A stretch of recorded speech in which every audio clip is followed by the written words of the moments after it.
What a night we've had here tonight. Roger Federer is joining us on Rod Laver Arena with Leighton Hewitt. Roger, congratulations. What a crowd for a start. I mean, it was just an amazing atmosphere, wasn't it? Unbelievable. Thank you so much. What a pleasure to play any match here, particular a match for a good cause, even better. I've played some of my best matches and biggest matches of my career right here, so it feels very special being back, and thanks for making it so unique for all of us and for me in particular tonight. And Roger, there was a moment at the start when Rod Laver came out and this crowd just went nuts, didn't they? Well, I was nervous, and like I mentioned, and then he comes out and trying to keep the ball in play, I was able to do that, and it's just a dream come true to be able to play, some balls with him, and just spend time with him, speaking to him. He's such an inspiration. It's had such a big impact on the game of tennis, particularly here in Australia. So it's very, very special for all of us. Yeah, it's fantastic scenes, obviously seeing Rod, who this centre is actually named after, obviously, here as well. But you must be pretty happy with your form tonight. You seem to be getting better as the match went on, obviously, after losing the first set in the breaker. And this is your last real hit out, I guess, before the Australian Open starts on Monday. Of course, you try out a few things, but most important tonight was just to enjoy it, to have a blast, have fun with Joe, and hopefully, excite you guys a little bit and get into the mood of the Australian Open, because it's an absolute pleasure playing the Australian Open. I've been coming here now for almost 15 years, since the juniors and the qualifying, and I've been on the outside court. So this, in a way, of course, it is a perfect preparation, but it was so much more than this tonight. And Roger, you do have another life outside of tennis. I mean, the Roger Federer Foundation and all the work that you've done in Africa. I mean, it's 10 years that you started it, 10 years ago. I mean, you'd started at a young age, and you're doing some great things. I mean, what's the big plan? I mean, what would you like to happen in the next 3 or 4 years with the foundation?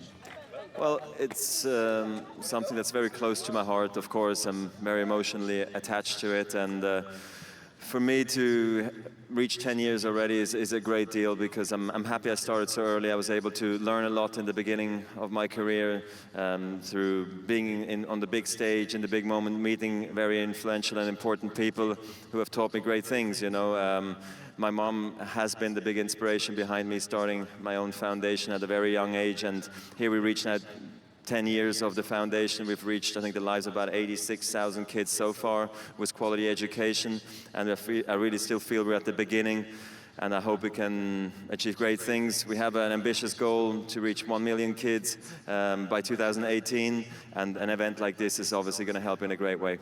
Now, we've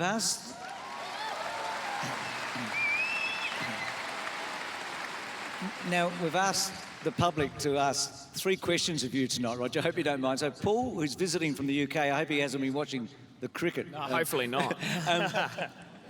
Roger, what will you be doing in 10 years' time? I'll be old. No, not so old. I'll be skiing. I'll be spending time with the family.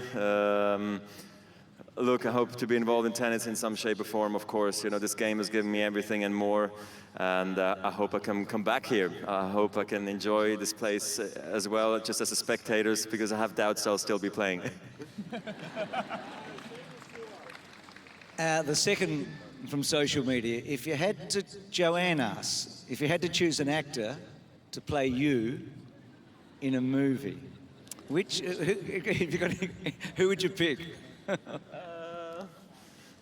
A great actor, probably, like just a guy who can act, It doesn't matter who it is, but I like Leonardo DiCaprio. I think he does a great job. I knew he was going to pick somebody good looking, didn't you? We could guess that, but... And this is from Angela, who's here tonight, and she's just had a little baby, and she asks if you had to name a child after a current tennis player. This is a crazy question, isn't it? boy and girl. Don't say Rafa, but if you... If I had to name a baby after a tennis player. Yeah. My baby? A current player. A current player. Well, it could happen soon. So. It could happen very soon. This is crazy. well, you almost try to avoid that, you know, that you You name it wanna ask after a Mirka tennis player. first, or- I gotta ask the permission to Mirka, of course, you know. There's, Novak? No. I don't know. Serena? Hey, that'll do. Serena and Novak. There you go. Roger, hang around. We've got something a bit special coming up right after this. We'll be back with more Roger Federer and friends from Rod Laver Arena tonight.